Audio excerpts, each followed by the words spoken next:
गुरुर्ब्रह्मा गुरुर्विष्णु गुरुर्देवो महेश्वरा।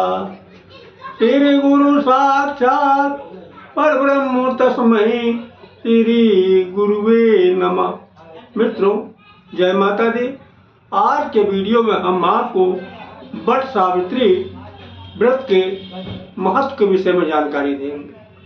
अगर अभी तक आपने हमारा चैनल सब्सक्राइब नहीं किया तो प्लीज वीडियो शुरू करने के पहले मिश्रा ज्योतिष चैनल को सब्सक्राइब अवश्य कर लें और बेल आइकन की घंटी बजा दें, क्योंकि आपका एक सब्सक्राइब हमारे लिए महत्वपूर्ण है। वट सावित्री व्रत का महत्व क्या है?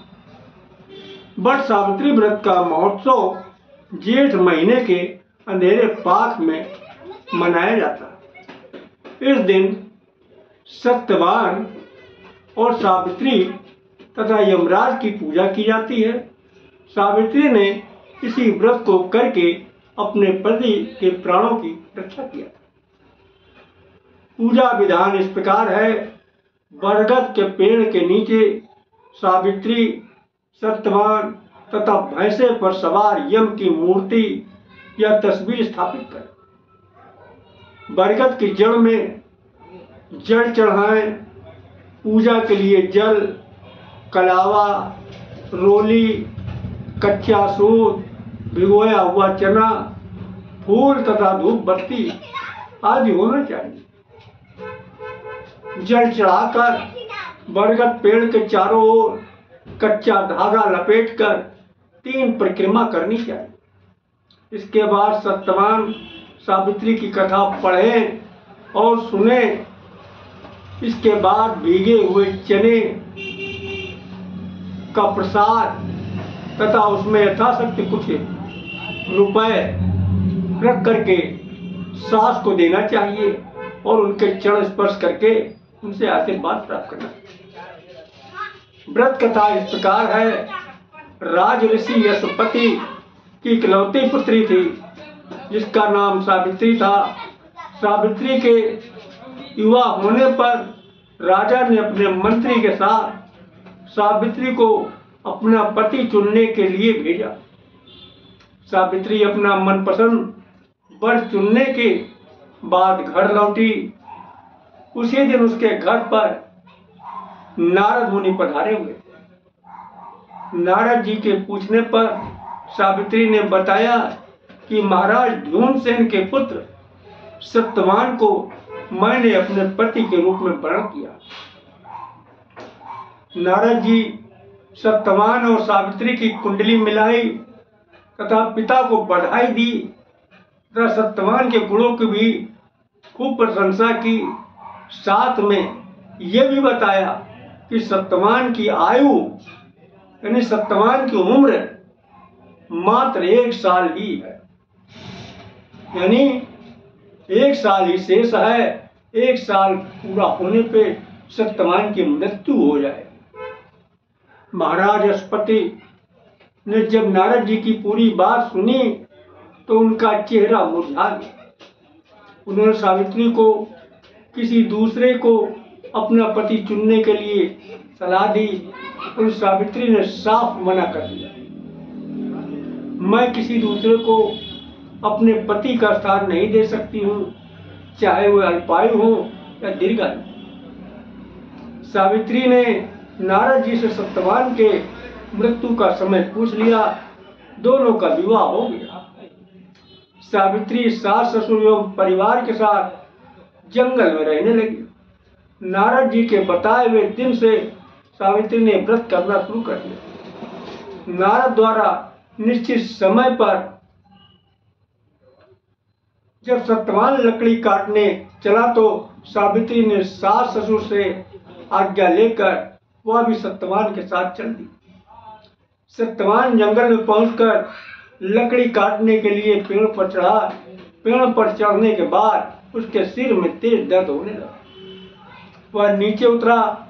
सावित्री ने उसे बरगद के पेड़ के नीचे लिटा दिया और उसका सिर अपनी गोद में रख लिया। देखते ही देखते यमराज सत्यवान के प्राण लेकर चल दिए। सावित्री ने सत्यवान को वहीं छोड़कर यमराज के पीछे पीछे चल दी। पीछे आती हुई सावित्री को देखकर यमराज ने वापस लौट जाने का आदेश दिया। सावित्री ने जवाब दिया, महाराज, जहाँ पति वहीं पत्नी, यही धर्म है और यही मर्यादा। सावित्री के जवाब से यमराज बहुत खुश हुए और बोले, पति के प्राणों के अतिरिक्त कुछ और मांग लो। सावित्री ने अपने सास ससुर के आंखों की रोशनी और लंबी उम्र का वरदान मांगा। यमराज तथास्तु कहकर आगे चल दिए, परंतु सावित्री यमराज का पीछा करती रही। यमराज ने फिर पीछे सावित्री को आते देखकर वापस जाने का आदेश दिया। सावित्री ने जवाब दिया, पति के बिना नारी का जीवन किसी मतलब का नहीं है। यमराज सावित्री के पति धर्म से खुश होकर पुनः वरदान मांगने को कहा। इस बार उसने अपने सास ससुर का राज वापस दिलाने की प्रार्थना की। तथास्तु कहकर यमराज आगे चल दिए। सावित्री अभी भी यमराज के पीछे पीछे चलती रही। इस बार सावित्री ने यमराज से 100 पुत्रों की मां बनने का वरदान मांगा। तथास्तु कहकर यमराज आगे चल दिए। तब भी